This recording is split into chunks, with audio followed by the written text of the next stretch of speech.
Indeed, the Lord God does nothing without revealing His plan to His servants, the prophets. I am quoting that from Amos chapter 3, verse 7, which is a part of our first reading today. You know, in ancient Israel, before the prophets were called messengers or spokespersons of Yahweh, they were first called seers or visionaries. They were regarded as people with a special gift, the special gift of seeing what other people could not see, or hearing what other people could not hear. A good example was the prophet Micaiah. You hear about him in the first book of Kings, chapter 22. He saw a vision of God having a conference now with his council of angels and calling for a volunteer among them to put lying words in the mouth of the false prophets in order to deceive the king. Another example is the prophet Samuel. At a very young age, we are told that Samuel could hear God, whom his guardian Eli could not hear. You remember that story of that little boy running to the old man 3 times in the middle of the night and saying, "Here I am. Did you call me?" And how gradually the old guardian realized that maybe God was talking to this boy. And you remember how he taught the boy, the next time you hear the voice, you respond and you say, "Speak, Lord, your servant is listening." The prophet's job was mainly to proclaim what he could see and what he could hear from God, so that the people could follow the right path and not get lost on the way. But sometimes I imagine what a lonely job that must have been for the prophet, to know the will of God for the people while all the others were totally clueless about it.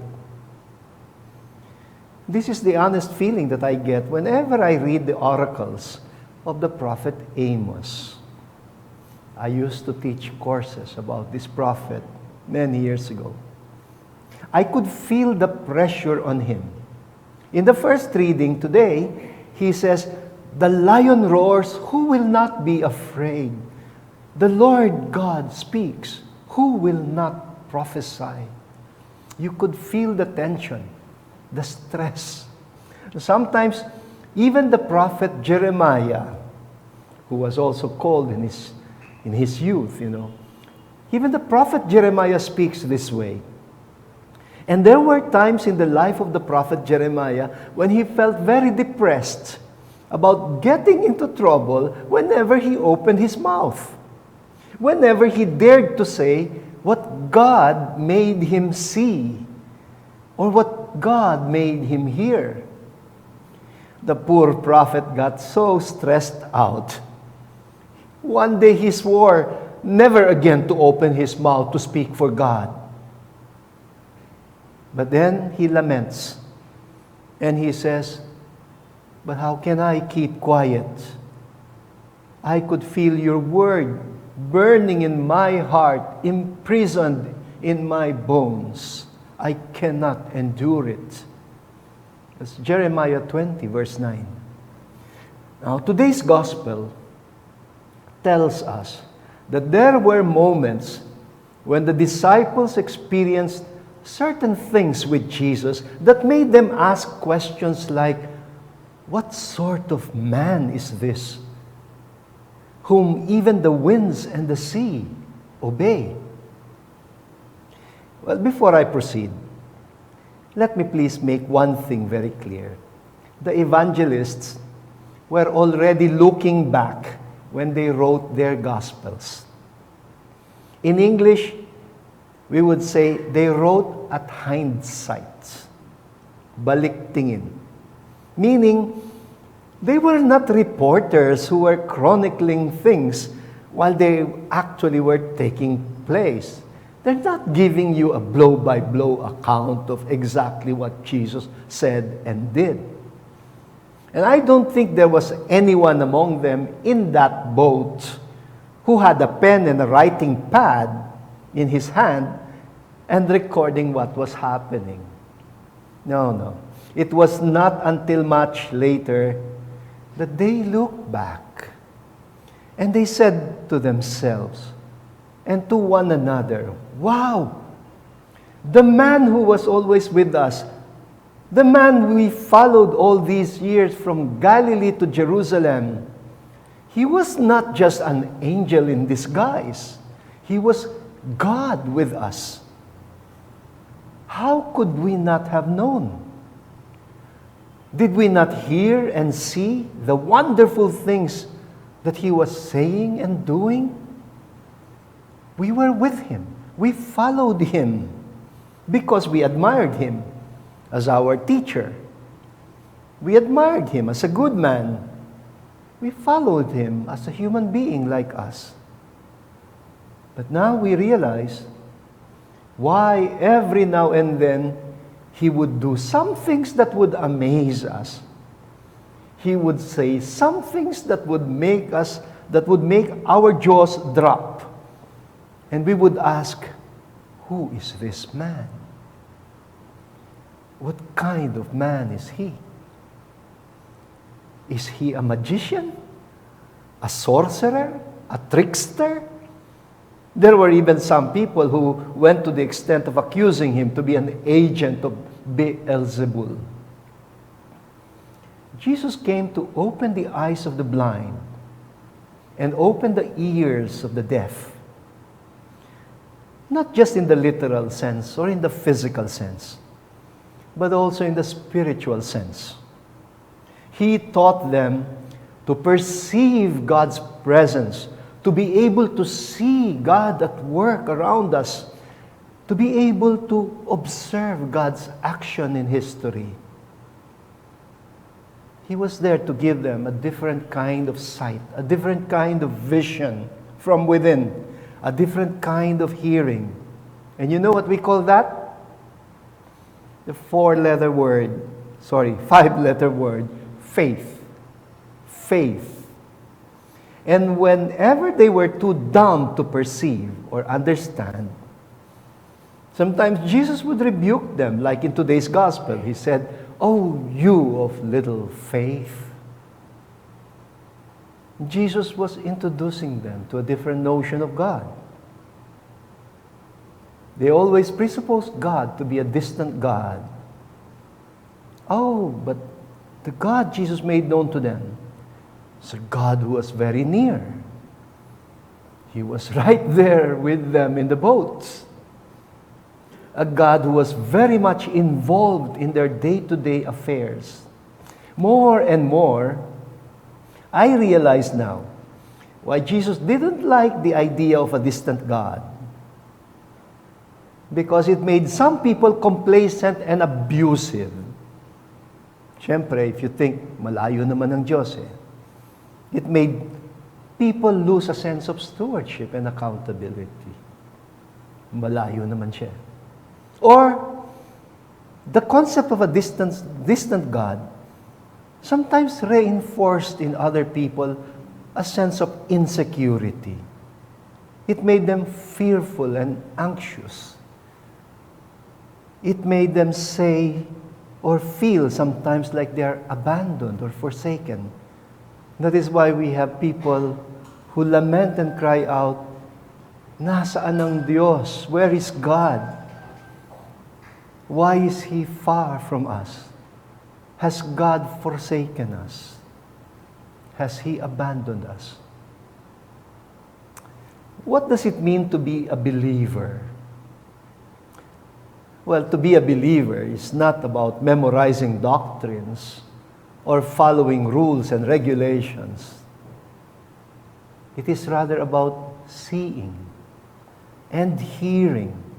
It is about perceiving God's presence, God's action in our lives, in our history. It is about looking at reality, not just with physical eyes. It is about looking at the world and seeing a whole new world, a world in the making, a world in progress, God's work in progress. You know, there is a saint whose icon or image, I believe, is misunderstood. She's very popular in Italy, and an operatic song has been immortalized in her honor. In Italian, they'd say, Santa Lucia. Of course, in Spanish, we just say Santa Lucia. She's portrayed holding a plate on one hand and two eyeballs on the plate. Very gory. She extends her hand and she's offering a pair of eyes. Too bad. Very often, people do not know anymore how to appreciate icons, how to read the theological statement that is being communicated in the form of art. When we become too literal and we don't have imagination, we miss the point. People with no imagination would take things literally and miss the point. Sometimes we need poetry to be able to rise to a different level of discourse.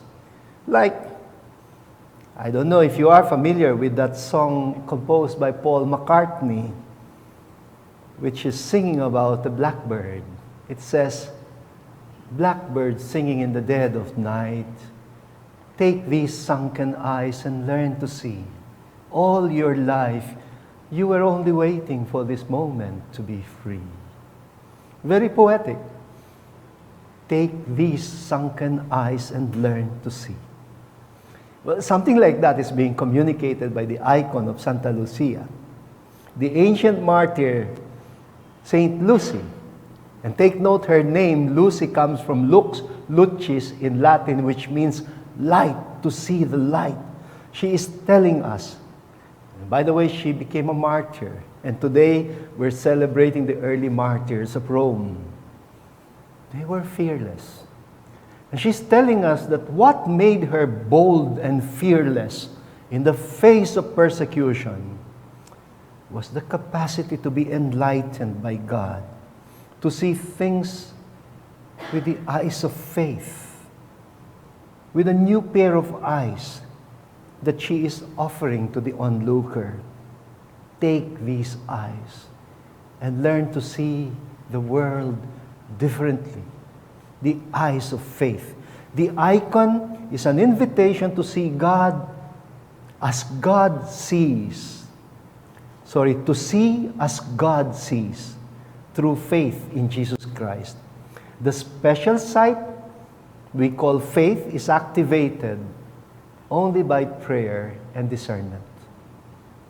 But even better than Paul McCartney's Blackbird is the most popular ancient Christian hymn, Amazing Grace. It is about the grace of amazement about God's ways in our lives. It is to experience being lost at one moment, only to realize later that you have been found. It doesn't say, I once was lost and then I found. No. I once was lost and now I am found. I am found. No, you didn't find him. He found you. It is to be blind and now given a new sight. Was blind, but now I see. I am sure, brothers and sisters, that there have been many moments in your lives when you also had an aha experience. Even before we actually see him rebuking the wind and calming the sea, let us already take comfort that the Lord is with us in the boats. Many of us are feeling very anxious or fearful about the future because of this pandemic. But the Lord assures us He's not far away. He is in the boat with us. Let us not allow our vision to be blurred or darkened by grief and despair.